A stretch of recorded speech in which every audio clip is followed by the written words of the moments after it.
पद्म पुरस्कारांची आता घोषणा करण्यात आली आहे। त्यामध्ये माजी उपराष्ट्रपती व्यंकय्या नायडू आणि साऊथचा सुपरस्टार चिरंजीवी यांना पद्मविभूषण पुरस्काराने सन्मानित करण्यात आले।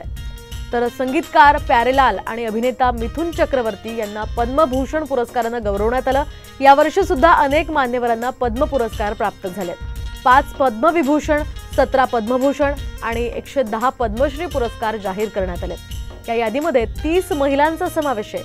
तर एकूण 132 पैकी महाराष्ट्रातील 12 मान्यवरांना पद्म पुरस्कार मिळाले, ज्यामध्ये सामाजिक कार्यकर्ते शंकर पापळकर, मल्लखांब प्रशिक्षक उदय देशपांडे, नेत्रतज्ञ मनोहर डोळे यांचा समावेश आहे।